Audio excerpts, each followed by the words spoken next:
Están viendo el texto de la Carta Social Europea, redactada en 1961 y ratificada por España en 1980. En su artículo 4.4 reconoce el derecho de todos los trabajadores a un plazo razonable de preaviso en caso de despido o cese del empleo. Una jueza de Barcelona ha sentenciado que el contrato de emprendedores de la reforma laboral, que permite echar sin más al trabajador en su primer año, vulnera ese artículo y con ese argumento ha anulado el despido de un joven. Un joven al que echaron cuando le quedaba solo una semana para cumplir ese año de prueba. Después vamos a contar los detalles de ese caso y la sentencia. Esto es La Economía en 24. Buenas tardes. A nuestro invitado de hoy le supongo a favor de esa sentencia. Imagino, Julio Anguita, buenas tardes. Buenas tardes. Imagino que le parecerá bien eso que ha hecho la juez, creo yo. ¿Qué le va a parecer a usted? Lo que ocurre es que esto es un ejemplo. Porque si en España se aplicase la Carta Social Europea, se aplicasen las solemnes declaraciones de derechos humanos y los pactos de 1966 o incluso la Constitución, esta sentencia no sería única, sino que habría miles de sentencias obligando a que los trabajadores fueran admitidos. Julio Anguita antes que debería haber más sentencias como esa. Señora Anguita, cuando empezó a preparar esto tenía dudas. ¿Le presento como expolítico o como utópico en activo? Yo soy político, lo que pasa es que no tengo cargos, pero en la medida que me preocupo de cómo vivimos y de cómo está nuestra sociedad, yo soy político. Yo creo que la política es una de las cosas, de las tareas más nobles a las que se puede dedicar el ser humano. Otra cosa es lo que hagan algunas personas con la política. Así que yo, político, sí, aparte de que sea o haya sido profesor de historia, pero ejerzo de la política. Le propongo algo. Imagine que mañana, por un hechizo, pongamos, se despierta usted en la Moncloa. Le dejan ser presidente por un día y puede tomar 3 decisiones para ayudar al país a salir adelante. ¿Qué 3 decisiones tomaría? ¿Cómo acaba el cuento? Primeramente, no tomaría ninguna, porque eso no es posible. Pero pongamos. No, pero verá usted, se lo voy a explicar tal como yo se lo explicaba en rueda de prensa a sus compañeros y compañeras. Imagine usted, señora Anguita... no me acepta el juego con lo utópico que es usted. Pero es que en los utópicos somos realistas. La utopía no es ni más ni menos que decir que lo que soñamos es posible. Ningún utópico está fuera de la realidad. Es más, todas las utopías son técnicamente posibles. Erradicar el hambre en el mundo es posible. Erradicar las enfermedades es posible. Luego, la utopía es algo muy importante, pero verá usted lo que usted me plantea. Pero que Julio Anguita sea presidente del gobierno no es posible. Verá usted, depende cómo. Me preguntaban a sus compañeros y decía, mire usted, si yo soy presidente de gobierno porque me vota la gente, como yo no he engañado a nadie en la campaña, y yo os digo, voy a nacionalizar la banca, voy a sanear los canales de comercialización. Y lo voy a decir claro, supongo que la gente cuando me vote está de acuerdo. Así que cuando yo tome las decisiones, quiero ver a la gente que me ha votado en la calle apoyándolas. Porque si yo tomo 3 decisiones, me dejan ustedes 24 horas en la Moncloa, esas 3 decisiones no sirven para nada. Al día siguiente los auténticos poderes las abortan. No, pero pensemos que se quedarían. O sea, ¿qué 3 decisiones tomaría usted, cree usted, que son pues mire usted, para impepinables para que, según usted, el país no siguiendo el juego, usted plantea, primero, salario mínimo 1.000 euros. Pensión mínima 1.000 euros. Inmediatamente creación de una banca pública. Ya tiene usted las 3.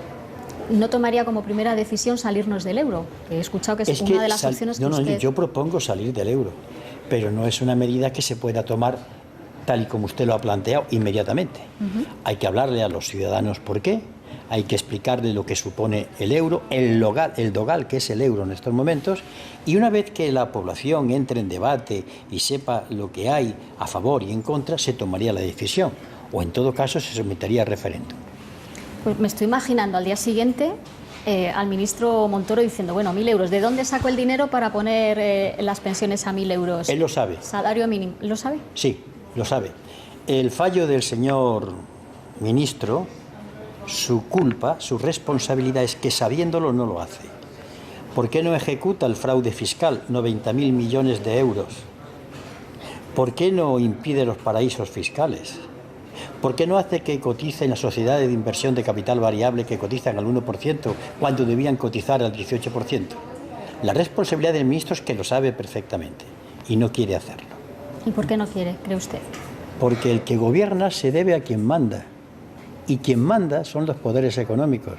Y al señor ministro, con todos mis respetos y sin faltarle el respeto, está obedeciendo a los poderes económicos, que son los que realmente mandan.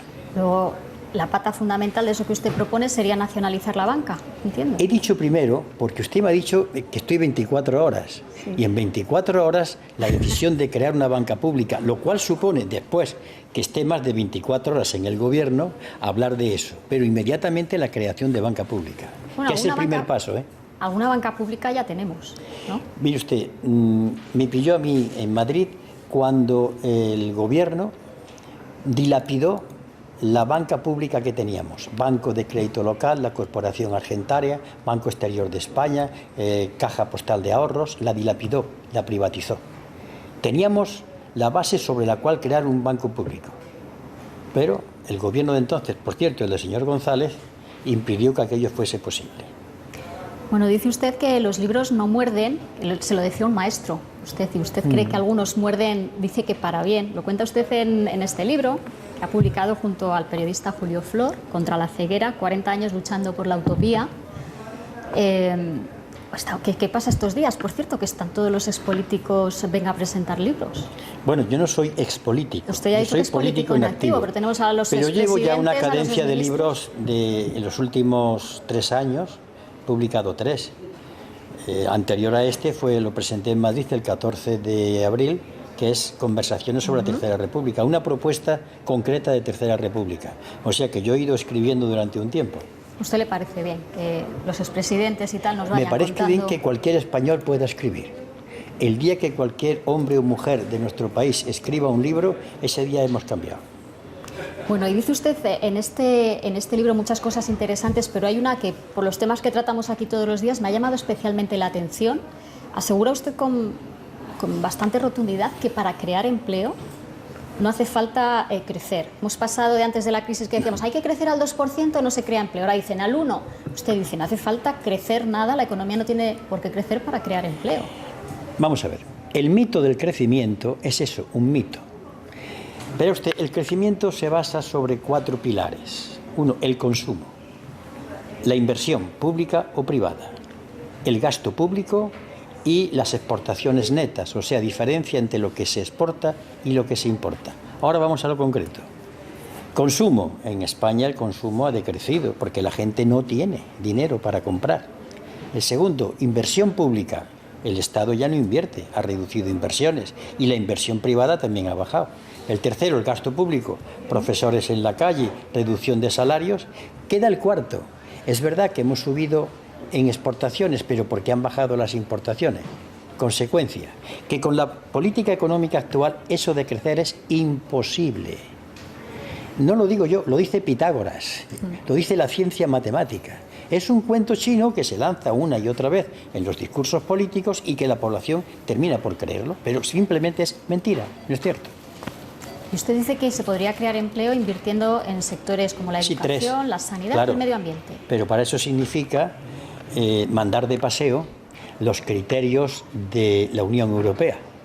Porque mientras tengamos el dogal, que significa no a pasar del déficit del 3% y no a la inflación, no podemos hacer absolutamente nada. El pensar que vamos a intentar cambiar la política económica teniendo el dogal de la Unión Europea, eso es imposible, no se puede hacer.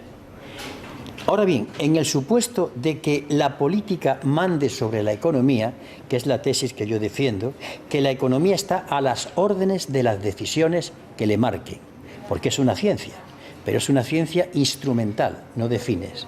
Hay 3 yacimientos de creación de empleo inmediatamente. El primero, el mundo de la educación, que no solamente son los profesores, sino todo lo que hay alrededor, editoriales, libros, también la información, En segundo lugar, el mundo de la sanidad, que no es solamente médicos, sino asistencia social a enfermos. Y el tercero, el mundo del medio ambiente. Ahora bien, ¿eso qué significa? Significa que la política manda sobre el mercado. Mientras pensemos que el mercado es el que decide, todo eso no puede ser. Lo que pasa, señora Anguita, que mande la política tampoco nos garantiza que el sistema funcione. No, lo que pasa es que si usted tiene delante de sí el ejemplo político de ahora, yo no lo diría.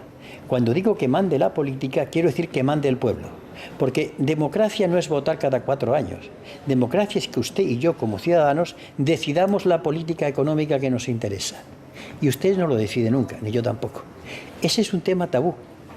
Cuando hablamos de política económica se la reservan 4 ministros, 3 economistas muy encopetados, que hablan un lenguaje enrevesado, cuando en el fondo es mucho más sencillo. Le hablan a usted de 1000 cosas, pero de economía no, no, no. La economía tiene que ser decidida por la gente, que sepa qué es lo que decide.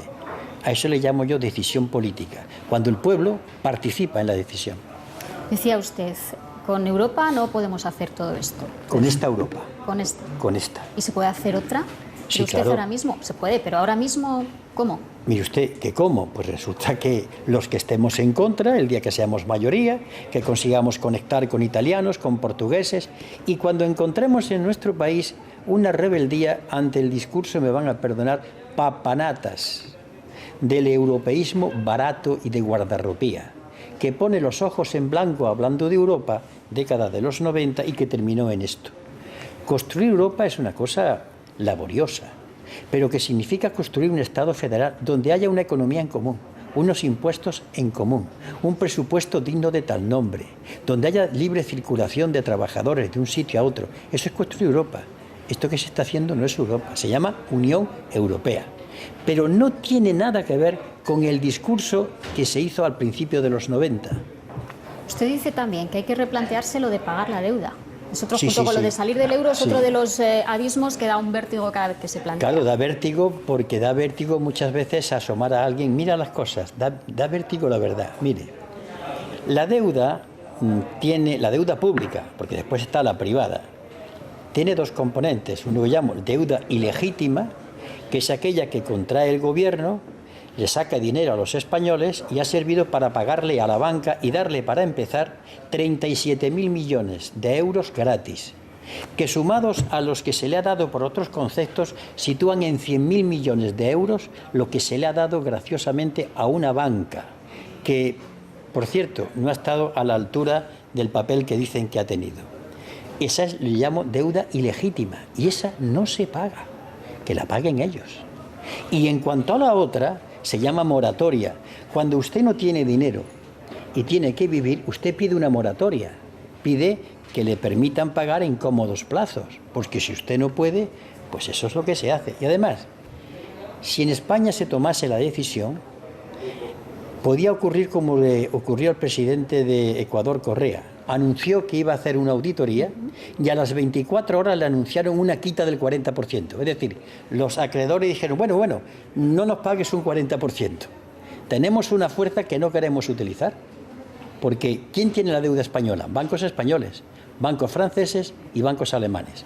Cuando la Constitución se cambió con nocturnidad, alevosía y delito de lesa patria por parte del PSOE y del PP, para que el pago de la deuda fuese prioritario a las atenciones del pueblo español, yo creo que se cometió un delito. Un país no puede ser conducido al matadero porque primero hay que pagarle a la banca extranjera. Dice usted también en el libro que está en contra de la dación en pago. Vamos a ver, no me satisface. Porque la dación en pago significa que una persona se queda sin la casa, da y ya le perdona la deuda. Y yo me acojo a la Constitución española, artículo 47. Es decir, una persona o una familia que no tenga ingresos, que se demuestre que no tiene trabajo, que se demuestre que no tiene otra residencia, esa familia no se le echa de la casa, porque cada hombre y cada mujer de este país tiene derecho a un techo y por tanto se queda allí. Ahora bien, no se le regala. Se busca la posibilidad de que cuando encuentren trabajo tengan que pagar en cómodos plazos lo que vale esa casa. No es un regalo, es el aplazamiento de un pago cuando ellos estén en condiciones de pagar. Por eso yo ahí defiendo esto a capa y espada. No se echa a nadie del techo. ¿Y eso dónde lo ve usted? Pues cojo la Constitución española, el documento que más se ha incumplido en este país, y me dice en el artículo 47 que todo español tiene derecho a una vivienda. Señora Anguita, ha sido un placer escucharle, muy interesante. Sé que no le gusta mucho pasear por Madrid, que está mejor por Córdoba, pero le esperamos encantados por aquí si viene otro día Muchas y quiere gracias. venir con nosotros otro Gracias. rato. Hasta otro día, gracias.